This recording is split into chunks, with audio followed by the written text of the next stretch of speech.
அன்புக்குரியவர்களே, இந்த காலை வேளையிலே மீண்டும் உங்களை சந்திப்பதில் மிகுந்த மகிழ்ச்சி அடைகின்றேன். நாள் 13.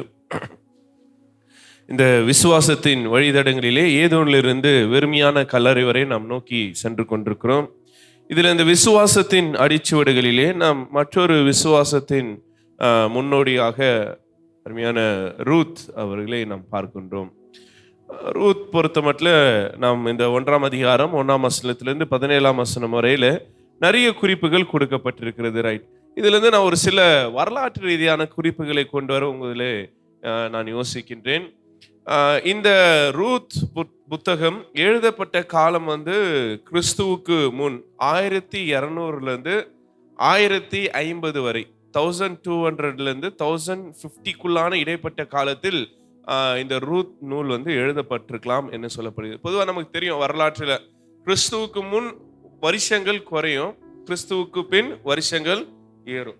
எப்படின்னா, இப்போ கிறிஸ்துவுக்கு முன் அப்படின்னு சொல்லும்போது 2000 1000 500 400 100ன்னு இயேசுவுக்கு அடுத்திலிருந்து 1 2 3ன்னு வருஷங்கள் ஏற ஆரம்பிக்கும். அப்படி பார்க்கும்பொழுது இயேசுவுக்கு முன் பிசி, அதாவது 1200 1050 உட்பட்ட இந்த 150 வருஷத்துக்குள்ள இந்த நிகழ்வு நடைபெற்றிருக்கலாம், இந்த ரூத்துடைய வரலாறு நடைபெற்றிருக்கலாம் என்று சொல்லப்படுகிறது. இந்த காலம் பொறுத்த மட்டும் நியாயாதிபதிகளுடைய காலம். அப்போ அரசர் இன்னும் ஏற்படல.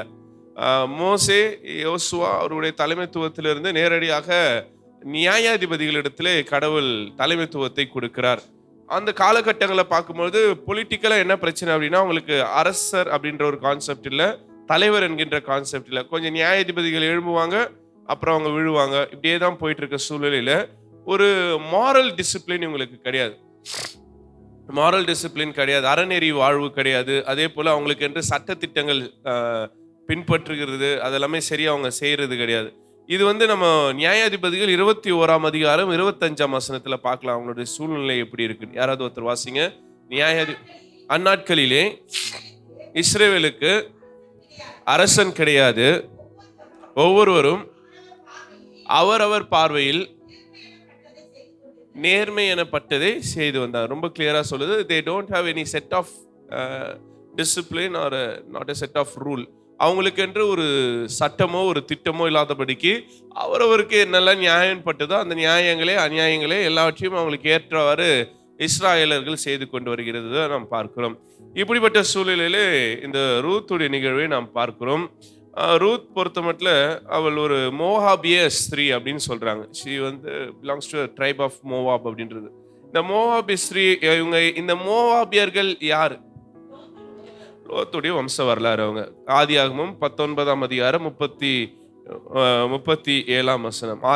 ஆதியாகமம் 19:37.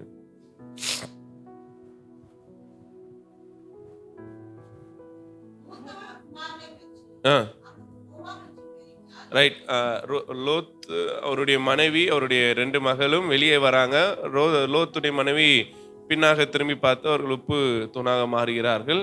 அப்போ அவங்க தகப்பனோடு இந்த 2 மகள்களும் வாழ்கிறார்கள். தகப்பனோடு அவருடைய தலைமுறையை அவர்கள் பெற்றெடுக்கிறார்கள். அதுல முதல் மகள் பெற்றெடுக்கிறது தான் யாரு? மோவாப். ரைட்டுங்களா? அடுத்தது என்னாகமம் 22ஆம் அதிகாரத்துல நியாயாதிபதிகள் 3ஆம் அதிகாரம் 12ஆம் வசனத்தை வாசிங்க. நியாயாதிபதிகள் 3:12. இஸ்ரவேல் புத்திரர்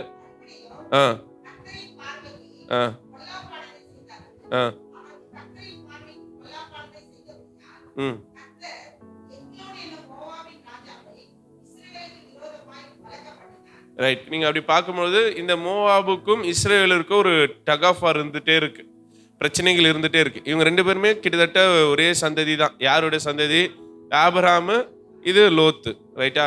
ஸோ இவங்களுக்கு ஆரம்ப காலகட்டத்திலேருந்தே பிரச்சனை தான். எங்கேருந்தே இந்த பிரச்சனை ஆரம்பிக்குதுன்னா ஆபிரகாம் லோத்துக்குனே வருது. அப்படியே இது தொடர்ந்து வருது. இஸ்ராயலர்களுக்கும் மோவாபியர்களுக்கும் பிரச்சனை இருந்துகிட்டே தான் இருக்கு. ரைட்.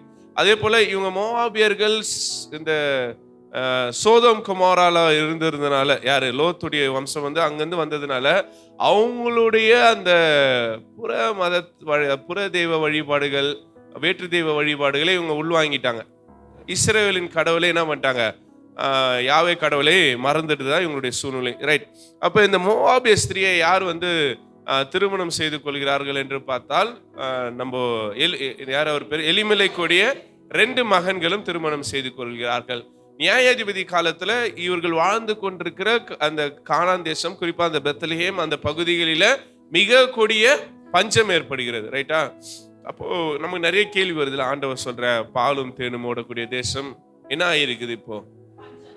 காரணம் என்னவென்றால் இவர்கள் கடவுளை மறந்துறாங்க. ரைட்டா? தேசம் பாலும் தேனும் ஓடுகிறது எதை சார்ந்து என்பது நம்மளுடைய விசுவாசத்தை சார்ந்துதான்.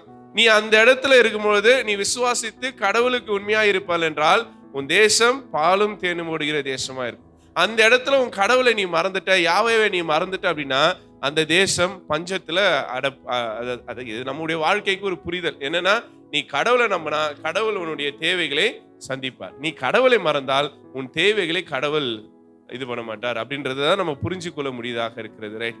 இப்போ நியாயாதிபதி காலத்துல இஸ்ரவேல் வாழக்கூடிய அந்த கானான் தேசத்தில் மற்றும் தாவீது நகரம் என்று சொல்லப்படுகிற அந்த பெத்லகேம் அந்த பகுதியில மிக கொடிய பஞ்சம் வருகிறது. அந்த பஞ்சத்திலிருந்து தப்பிப்பதற்காக தங்கள் எதிரி நாட்டுக்கு நோக்கி யார் போறாங்க? இஸ்ராயலர்கள் போகிறார்கள். ரைட்டா? இப்ப நம்ம எப்படி இந்தியால இருந்து பாகிஸ்தானுக்கு போற மாதிரி இவங்க எங்க போறாங்க? இஸ்ரேலுக்கு மோவாப் தேசத்துக்கு போறாங்க. அங்க போகும்போது அங்க நல்லா வாழ்றாங்க, அதுதான் உண்மை.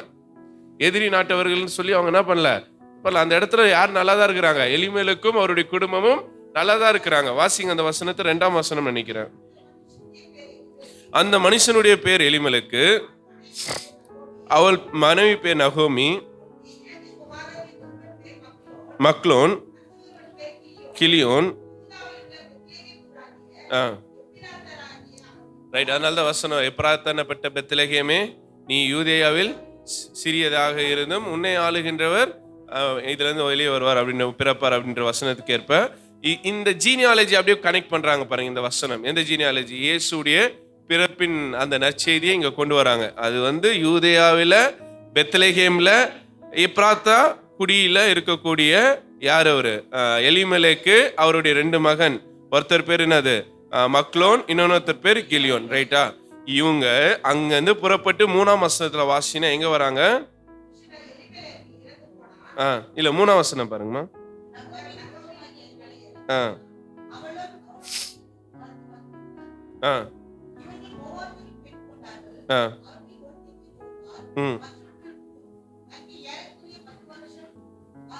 ரைட்? இவங்க பஞ்சத்து நிமித்தம் மோவாப் தேசத்துக்கு 10 வருஷம் அங்க நல்லா தான் வாழ்ந்து இருக்கிறாங்க. ரைட்? அடுத்தது 4ஆம் வசனத்தை வாசிங்க.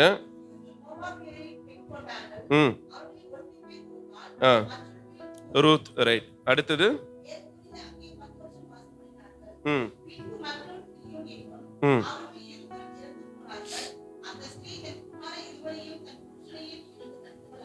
ரைட்? இப்ப நகோமிக்கு கணவரும் இல்ல, பிள்ளைகளும் இல்ல. இப்போ 3 பெண்கள் மட்டும் மோவாப் தேசத்துல இருக்காங்க. ரைட்? இப்ப என்ன பண்றதுன்னு தெரியல. ஒருவேளை தன்னுடைய சொந்த தேசத்துக்கே யார் போலான்னு யோசிக்கிறாங்க? நகோமி யோசிக்கிறான். தன் தாய் தந்தை இல்லத்துக்கு வீட்டுக்கு என்ன பண்ணலாம்? எப்ராத்தா என்ன பண்ண பெத்லகேம்க்கு நம்ம என்ன பண்ணலாம்? போலாம் அப்படின்ற ஒரு முடிவை யார் எடுக்கிறாங்க? நகோமி எடுக்கிறாங்க. ரைட்? 6ஆம் வசனத்துல பாத்தீங்கன்னா சொந்த நாட்டில்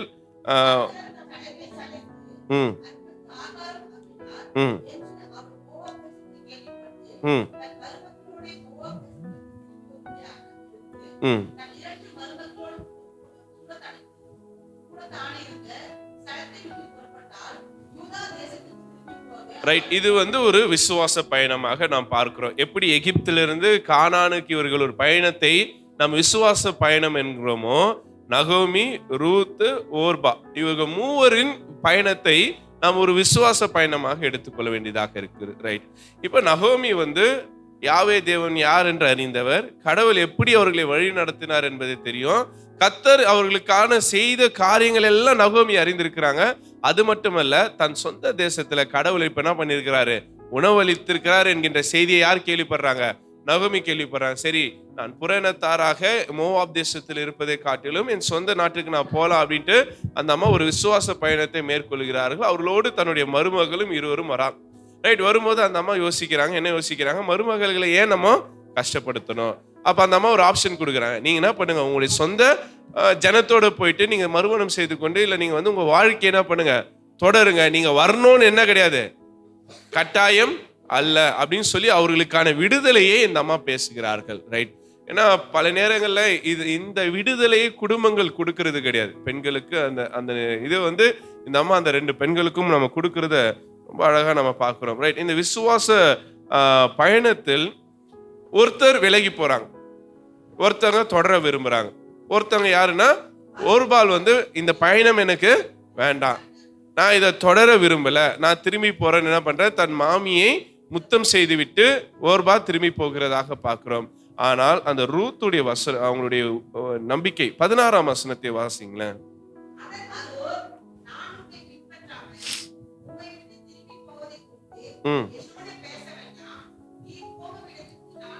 நீர் போகிற இடத்துக்கு நானும் வருவேன்,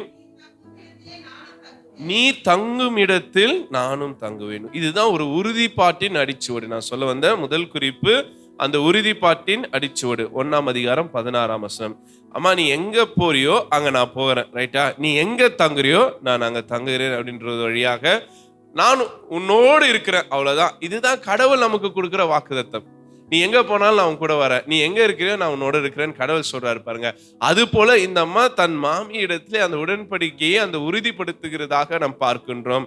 அவருடைய விசுவாசம் மாறுபடல, அதுதான் ரொம்ப முக்கியமானது. தன்னுடைய விசுவாசம் அந்த குடும்பத்துக்கும் அந்த குடும்பத்துடைய நம்பிக்கைக்கும் கடைசி மட்டும் இருக்கணும் என்பதை ரூத் என்ன பண்றாங்க, முடிவு செய்கிறதாக பார்க்கிறோம். இந்த பயணம் எப்படி இருக்குன்னு அந்த அம்மாவுக்கு தெரியாது. இவங்க சொந்த தேசத்துல இவங்க நல்லா இருப்பாங்க. யார் நல்லா இருப்பா? ரூத் நல்லா இருக்கலாம், ஏன்னா அது அவங்க தேசம். ஆனா இப்ப இந்த தேசத்துல இந்த அம்மா யாரு? அந்நியரா இருக்கிறாங்க. எந்த தேசத்துல? பெத்லெஹேம் தேசத்துல. யார் அந்நியரா இருக்க போறாங்க? ரூத். ஏன்னா அது யாரோடைய தேசம்? நகோமியுடைய தேசம், ரூத்துடைய தேசம் இல்ல. இவ்வளவு நாள் நகோமி எப்படி அந்நியராய் மோவாப் தேசத்துல இருந்தாங்களோ அப்ப இருக்கிறதுக்கு அவங்களுக்கு ஒரு வாய்ப்பு இருந்தது. கணவரோடு பிள்ளைகளோடு மருமகளோடு இருந்தாங்க. ஆனா இப்ப எந்த உறவுகளே இல்லாம இந்த அம்மா கடவுளையும் தன் மாமியுடைய வார்த்தையும் நம்பி எங்க போறாங்க? அந்த பெத்லெஹேம் யூதாவுடைய தேசத்துக்குள்ளாக போகிறதாக நாம் பார்க்கிறோம். அருமையான இறை மக்களை, என்னுடைய நம்பிக்கை என்னன்னா, நான் என்ன யோசிக்கிறேன்னா, ரூத் அந்த கடவுளை அறிந்து வைத்திருக்கிறார். எந்த கடவுளே?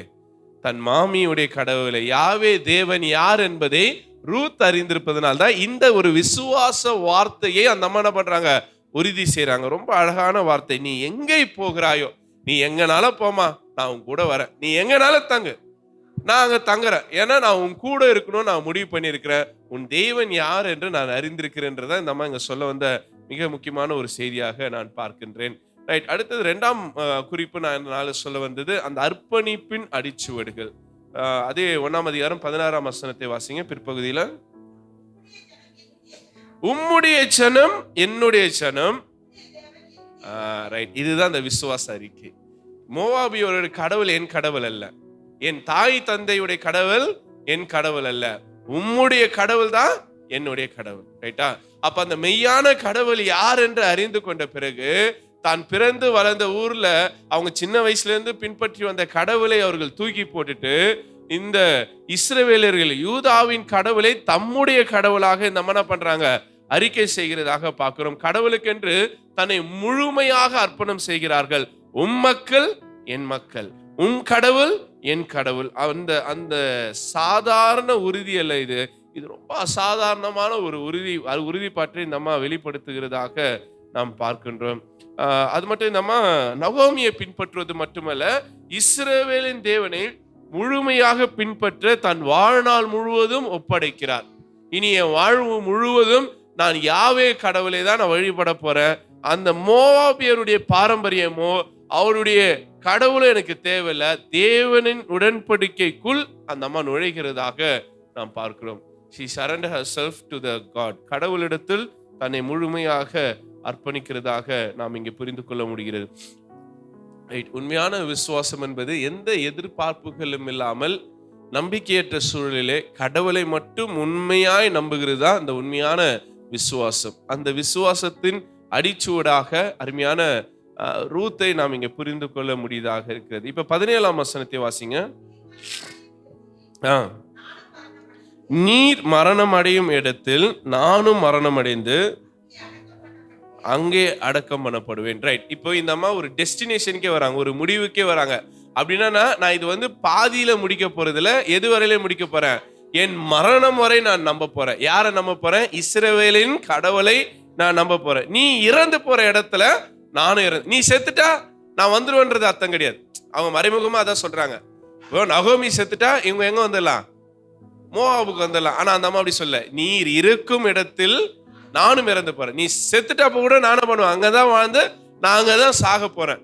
நீ இருந்தாலும் சரி இல்லைனாலும் சரி, நீ எந்த இடத்தில் நீ சாகுறாயோ அந்த இடத்தில் நான் சாகனை ஒப்பு கொடுக்கிறேன் அப்படின்னு சொல்லி, நீ எங்க அடக்கம் பண்ணப்படுகிறாயோ அதே இடத்துல நான் என்ன பண்ண போறேன்? அடக்கம் பண்ண போகிறேன். அப்போ அவங்களுடைய வாழ்க்கையுடைய முடிவை குறித்து இந்த அம்மா என்ன பண்றாங்க? ஒரு திட்டத்தை வைத்திருக்கிறதாக நாம் பார்க்கிறோம். அதாவது இது ஒரு தற்காலிகமான ஒரு ஒப்புதல் அல்ல. மாமியார் இருக்கிறவங்க அவங்க கூட இருக்கலாம்.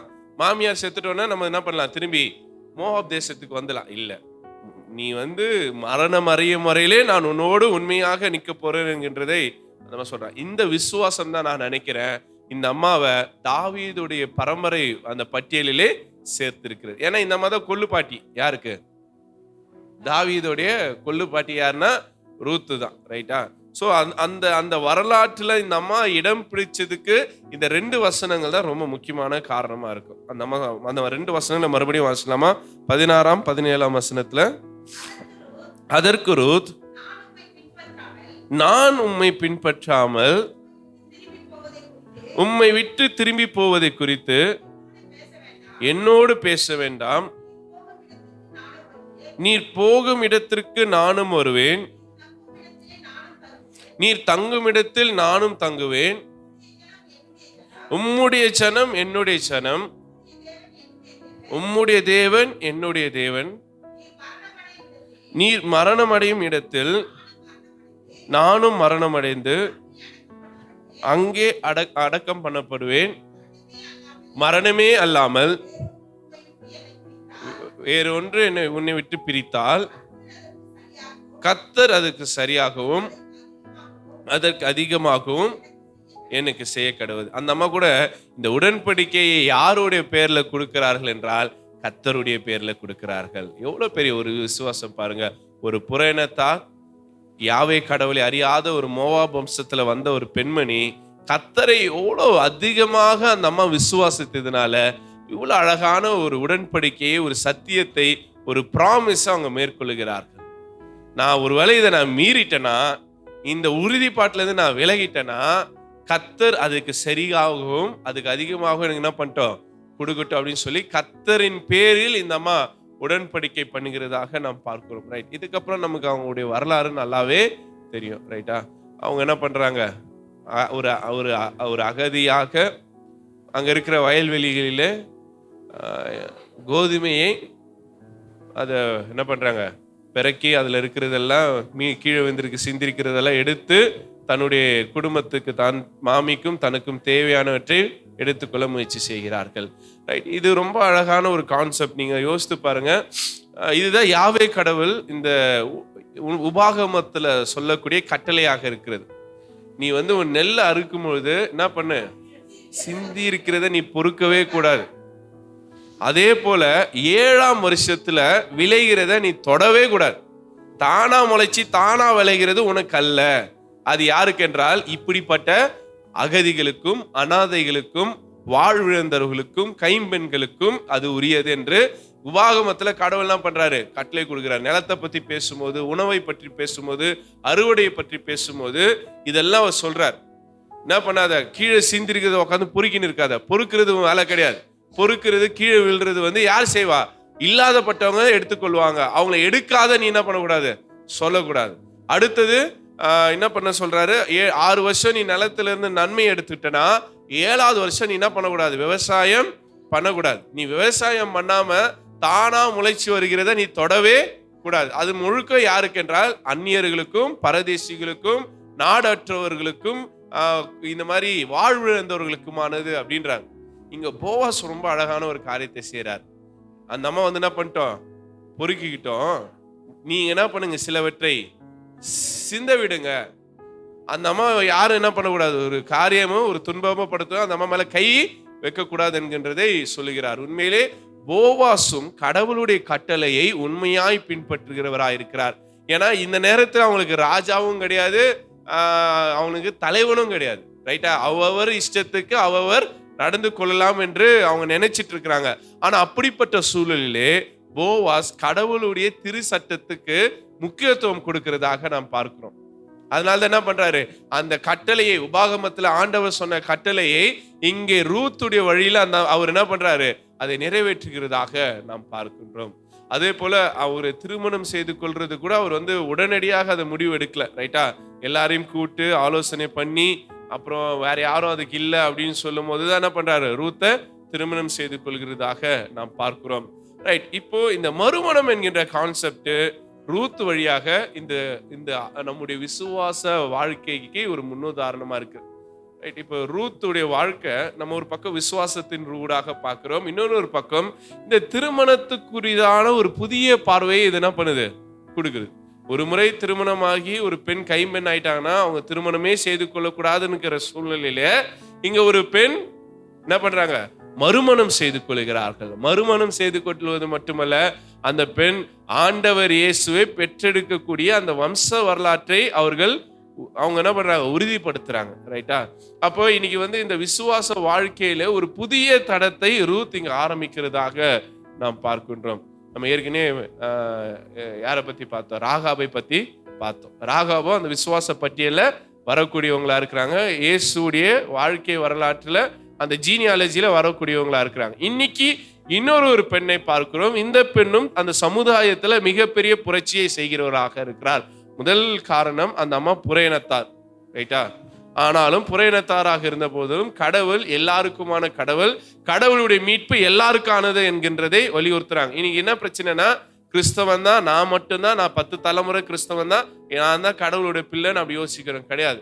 கடவுள் இயேசு யாருக்கானவர் என்றால் அவர் எல்லாருக்கான கடவுள், எல்லோரையும் மீட்கின்றவராக இருக்கிறார். அதுக்கு மிகப்பெரிய உதாரணம் ரூத். இந்த அம்மா ஒரு புறையினத்தாராக இருந்த பொழுதிலும் கடவுள் அந்த அம்மாவை தெரிந்து கொண்டு அந்த அம்மாவுடைய சந்ததியில் வரக்கூடிய வரலாற்றுல தான் யாரே பிறக்கிறாரு, சாமியே பிறக்கிறார், இயேசுவே பிறக்கிறார். அப்போ இவங்க 2 காரியத்தை புதுமை ஏற்படுத்துகிறார்கள். ஒண்ணு, புற இனத்தாராக இருந்த பொழுதிலும் கடவுளை ஏற்றுக்கொள்கிறவர்களாக இருக்கிறார்கள். அது மட்டுமல்ல, கடவுளை ஏற்றுக்கொண்டு மறுமணம் செய்து கொண்டு அதன் வழியாக இயேசுவின் தலைமுறை என்ன பண்றாங்க, பெற்றெடுக்கிறதாக நாம் பார்க்க முடிகிறது. ரைட். இப்போ இந்த 2 குறிப்பு ரூத்துடைய வாழ்க்கையில ரொம்ப முக்கியமானது. மற்ற எல்லா கதை நமக்கு தெரியும்.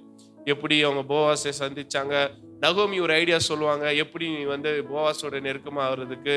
அதே போல அந்த அம்மா சொல்றது இவங்க கீழ்ப்படிவாங்க, போவாஸும் அந்த அம்மா மீது பரிவு காட்டுறது, இது எல்லாமே நமக்கு எல்லாமே தெரிந்த கதை. ஆனா இன்னைக்கு நாம் புரிந்து கொள்ள வேண்டியது என்னென்றால், இந்த அம்மாவுடைய விசுவாசம் இந்த வரலாற்றையே மாற்றி எழும்புது. அதுவரையிலே யூதரிலிருந்து தான் மெஸ்ஸியா வருவார் என்று நாம் பார்த்தோம். யூதரிலிருந்து மெஸ்ஸியா வரல, ஒரு மோவாப் ஸ்திரீலிருந்து கூட யார் வராரு, மெஸ்ஸியா வருகிறதாக நாம் பார்க்கிறோம். அப்ப புற இனத்தார் கூட கடவுளின் மீட்பின் திட்டத்தின் பங்காளிகள். ரைட். இதே நம்ம புதிய ஏற்பாட்டுக்கு வரும்போது ஒரு மிகப்பெரிய கான்ஃபிளிக்டே வருது பவுலுக்கும் பேதுருக்கும் சீடர்களுக்குள்ள. என்னன்னா, யூத கிறிஸ்தவர்களா புற இனத்த கிறிஸ்தவர்களா? இவங்க எல்லாம் என்ன நினைக்கிறாங்க, கடவுள் யாருக்கான கடவுள்ன்றாங்க, யூத கிறிஸ்தவர்களுக்கான கடவுள்ன்றாங்க. ஆனா ஒரு பக்கம் என்ன சொல்றேன்னா, கடவுள் யூத கிறிஸ்தவர்களுக்கான கடவுள் அல்ல, அவர் எல்லாருக்குமான கடவுள், அவர் எல்லாருக்குமான மீட்பரா இருக்கு. இயேசுவே அதான் சொல்றார், இந்த கொட்டிலும் சேராத ஆடுகள், வேறு ஆடுகள் வெளியே உண்டு, அவைகளுக்கும் நான் என்ன பண்ண வேண்டியது இருக்கு, நான் மீட்பு வழங்க வேண்டியது இருக்கு. அப்ப இயேசுவின் மீட்பு திட்டம் என்பது யூதர்களுக்கானது மட்டுமல்ல, இந்த உலகத்தில் இருக்கிற எல்லாருக்கானதும். எல்லா மக்களும் ரட்சிக்கப்படணும், எல்லா மக்களும் ஆண்டவருடைய பிள்ளைகளாக மாற வேண்டும் என்பதுதான் இயேசுடைய மிக முக்கியமான இந்த பயண திட்டத்துல முக்கியமான ஒன்றாக நான் பார்க்கின்றேன். ரைட். இந்த இடத்துல நான் ரூத்தை அந்த விசுவாசத்தை நான் நிறைவு செய்ய விரும்புகிறேன். நிறைவாக ஒரு சில காரியங்களை மட்டும் நான் சொல்லி முடிக்கிறேன். இந்த அம்மாவுடைய வாழ்நாளே மாற்றியது அந்த அம்மாவுடைய அந்த விசுவாச அறிக்கை தான். உம் ஜனங்கள் என் ஜனங்கள், உம் கடவுள் என் கடவுள். ரைட்டா? அந்த ஒரு வார்த்தை தான் முழு விசுவாசத்தின் உறுதிப்பாடாக நாம் பார்க்கிறோம். இன்னைக்கு நீங்களும் நானும் அந்த ஒரு உறுதிப்பாடு, கடவுள் என் கடவுள், அந்த கடவுள் என்ன சொல்றாரோ, அவர் என்ன செய்ய சொல்றாரோ அதை நான் உறுதியாக நிலை நிற்பேன் என்பதை நாம் புரிந்து கொள்ள வேண்டியதாக இருக்கிறது. ரைட். அடுத்தது, இயேசுவோடு கம்பேர் பண்ணும்போது நாம் சில காரியங்களை ரூத்துடைய வாழ்க்கையிலிருந்து நாம் புரிந்து கொள்ள வேண்டியதாக இருக்கிறது. ரைட். பிலிப்பியர் 2ஆம் அதிகாரம் 5:8 5ஆம் வசனத்திலிருந்து 8ஆம் வசனம் வரை வாசிங்களேன். பிலிப்பியர் உங்களில் இருக்க கடவுது, தேவனின் ரூபமாய் இருந்தும் தேவனுக்கு சமமாய் இருப்பதை கொள்ளையாடிய பொருளாய் எண்ணாமல் தம்மை தாமே வெறுமையாக்கி அடிமையின் ரூபம் எடுத்து மனுஷ சாயலானார். மனுஷரின் ரூபமாய் காணப்பட்டு மரண பரியந்தம், அதாவது சிலுவையின் மரண பரியந்தமும் கீழ்ப்படிந்தவராகி தம்மை தாமே தாழ்த்தினார். இப்போ இந்த வசனத்தையும் நம்ம வாசிச்ச அந்த 17ஆம் வசனத்தையும் 18ஆம் வசனத்தையும் நம்ம பொருத்தி பார்க்க முடியுது. அந்த அம்மா நகோமி கிட்ட என்ன சொல்றாங்க? என் மரணம் மறையந்தும் நான் உம்மை பின்பற்றுவேன். இந்த அம்மா இப்ப எங்க வந்திருக்கிறாங்க? அடிமையா தான் வந்திருக்கிறாங்க. எங்க அடிமையா வந்திருக்கிறாங்க? இஸ்ரவேலின் நாட்டிற்கு அடிமையா வந்திருக்காங்க. ஏன்னா ஒரு நாட்டை சார்ந்தவர் இன்னொரு நாட்டை சார்ந்த நாட்டிற்கு போகும்போது அவங்க என்னவா தான் இருக்கிறாங்க? அடிமைகளாக தான் இருக்கிறாங்க. ஆனா இந்த அடிமையின் அந்த அந்த நிலையை ஏற்றுக்கொள்வதற்கு அவங்க மனம் ஊங்குகிறார்கள். யாரு? ரூத். இதே அவங்க மோவாப் தேசத்துல இருந்து அவங்க அடிமை கிடையாது. அவங்க யாரு? சுயாதீனன், விடுதலை பெற்றவன், அந்த நாட்டுடைய உரிமையாளர். ஆனால் கடவுளுடைய திட்டத்துக்காக இந்த அம்மா என்ன வராங்க? அடிமையாறாங்க. இயேசுவும் கடவுளுடைய திட்டத்துக்காக அடிமையாறாங்க. அப்போ அந்த இயேசுடைய கேரக்டர் ரூத் இடத்துல வெளிப்படுகிறது. ரைட்டா? நம்ம இது மேலோட்டமா பார்க்காம இந்த பிலிப்பியர் 2ஆம் அதிகாரத்துல வரக்கூடிய இந்த வசனத்தையும் 1ஆம் அதிகாரத்துல வரக்கூடிய அந்த 16, 17 நீங்க பொருத்தி பாருங்க. அவர் கடவுளின் ரூபமா இருந்தும் அதை கொள்ளையாடிய பொருளாக எண்ணாமல், இந்த அம்மா மோவாபு தேசத்தின் குடியுரிமையா பெற்றிருந்தாலும் அதை பெரிய ஆசீர்வாதமா எண்ணாமல் கடவுளுடைய திட்டத்துக்காக யூதருடைய தேசத்துல என்னவா மாறுறாங்க? அடிமையா மாறுறாங்க. இயேசுவும் நம்மை மீட்பதற்காக என்ன பண்றாரு? அடிமையாக மாறுறாரு. இவர் எதுவரையில அடிமையா இருந்தாரு? மரண பரியந்தம், அதாவது சிலுவையின் மரணம். ரூத் என்ன சொல்றாங்க? என் வாழ்நாள், அதாவது நீ மரிக்கிற வரையிலும், நான் மரிக்கிற வரையிலும் நான் இங்கதான் இருப்பேன். இதை நான் மீறி செஞ்சேன்னா கடவுள் எனக்கு அதிகமாகும். அதுக்கு சரியாக என்ன பண்ற? கடவுள் எனக்கு செய்யட்டும். அப்ப இந்த ரெண்டு உடைய விசுவாசத்தையும் நாம் இணைத்து பார்க்க வேண்டியது. ரெண்டு பேருடைய நோக்கமும் ஒண்ணுதான். இந்த அம்மா எதுக்காக தன்னை ஏற்கிறார்கள், தன்னை சாக்ரிஃபைஸ் பண்றாங்கன்னா இயேசுவை தன் வரலாற்றிலே கொண்டு வருவதற்காக. ஏன்னா இது யாருடைய திட்டம்? கடவுளுடைய திட்டம். ரூத் அதாவது பல ஆண்டுகள் பிறகு இயேசு இந்த வரலாற்றுல பிறக்கணும், இந்த சந்ததியில பிறக்கணும்ன்றதுக்காக 1200 கிறிஸ்துவுக்கு முன் வருஷத்துல இந்த அம்மா ஒரு முடிவு எடுக்கிறாங்க. எந்த அம்மா? ரூத் ஒரு முடிவு எடுக்கிறாங்க. தன் மக்களை விட்டு வேறொரு தேசத்தில் வருவதாக நாம் பார்க்கின்றோம். ரைட்டா? 3ஆம் அதிகாரம் 5, 6ஆம் வசனத்தை வாசிங்க. ரூத் 3ஆம் அதிகாரம் 5, 6. ரூத், நீர் எனக்கு சொன்னபடி எல்லாம் செய்வேன் என்றார். தன் மாமி தனக்கு கற்பித்தவை எல்லாம் செய்தார். இப்போ தன் மாமியுடைய சித்தத்தை யார் செய்யறாங்க? ரூத் செய்கிறதாக நாம் பார்க்கிறோம். இதே மத்தேயு 26ஆம் அதிகாரம் 39ஆம் வசனத்தை வாசிங்க.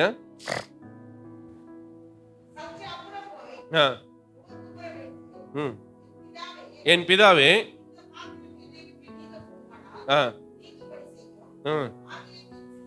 என் சித்தத்தின்படி அல்ல, உம்முடைய சித்தத்தின்படி ஆக கடவுது. அதே யோவான் 6:38 வாசிங்க. யோவான் 6:38. என் சித்தத்தின்படி அல்ல, என்னை அனுப்பினவருடைய சித்தத்தின்படி செய்வேன். ரைட். இயேசு என்ன சொல்றார்? என் சித்தம் அல்ல, என்னை அனுப்பினவருடைய சித்தத்தை. இங்க ரூத் யாருடைய சித்தத்தை செய்கிறார்கள்? தன் சித்தம் அல்ல, தன் அனுப்பின தன் மாமியுடைய சித்தத்தை செய்கிறார்கள். ரைட். இங்க எப்படி இவர் பிதாவை குறிப்பிடுகிறாரோ, இங்க இந்த நகோமி ரூத் நகோமியை குறிப்பிடுகிறது. ரெண்டுமே ஒரே மாதிரி தான் நம்ம பார்க்க முடிகிறது. ஏன்னா இதன் வழியாக யாரை இவங்க திருமணம் செய்ய முடிகிறது? போவாசை. இப்ப போவாசை திருமணம் செய்வது வழியாக தான் அந்த வரலாற்றை இவங்க என்ன பண்ண முடியும்? பெற்று எடுக்க முடியும். அதுக்காக கடவுளின் சித்தத்திற்கு அவர்கள் ஒப்பு கொடுக்கிறதாக நாம் பார்க்கின்றோம். ரைட்டுங்களா? அதே ரூத் 4ஆம் அதிகாரம் 13ஆம் வசனத்திலிருந்து 17ஆம் வசனம் வரை வாசிங்க.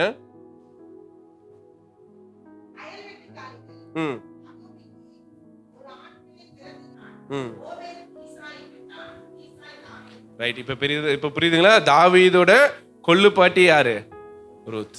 அப்ப இந்த வம்ச வரலாறு உருவாவதற்கு ரூத்துடைய அந்த பயணம் ரொம்ப முக்கியமானது. ரூத்து ஒருவேளை இந்த தேசத்துக்கு வரலன்னா இந்த வரலாறே இருந்திருக்காது. அப்போ அந்த அம்மா ஒரு ஒரு சின்ன விசுவாசத்துல, ஒரு சின்ன நம்பிக்கையில கடவுளை உண்மையாய் பின்பற்றியதுனால பிற்காலத்துல இந்த சந்ததி உருவாக கடவுள் கிருபை செய்தார்.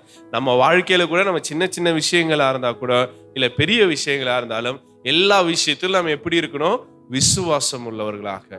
இது கடவுளுடைய சித்தம், கடவுளுடைய திட்டம், கடவுள் எனக்காக இதை வைத்திருக்கிறார் என்கின்ற அந்த ஒரு உறுதிப்பாடு நமக்கு இந்த காலை வேளையிலே தேவைப்படுகிறது. எபேசியர் 1 அதிகாரம் 7 வாசிங்க. எபேசியர் 1.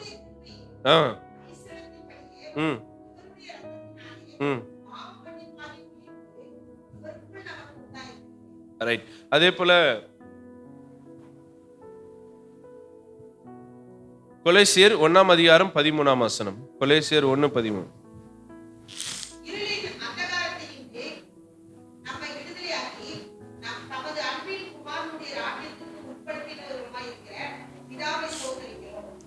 ரைட். இப்ப இங்க பார்க்கும்போது இயேசுவின் ரத்தத்தினாலே நாம் மீட்கப்படுகிறோம் என்கின்றதை இந்த 2 செய்தியும் நமக்கு சொல்கிறது. அப்ப இயேசுவும் தம்முடைய பிதாவின் சித்தத்தினால அவர் இதை செய்ததனால அவருடைய மக்கள் மீட்கப்படுகிறார்கள். எப்படி ரூத்துடைய செயல் அந்த வம்ச வரலாற்றை மீட்கப்பட்டதோ, இயேசுடைய செயல் தம்முடைய மக்களை மீட்கப்பட செய்கிறது. ரைட். இந்த ஒரு கம்பாரிசனும் நான் சொல்ல விரும்புகிறேன். ரைட். இந்த இடத்தோடு நாம் நிறைவு செய்யலாம்.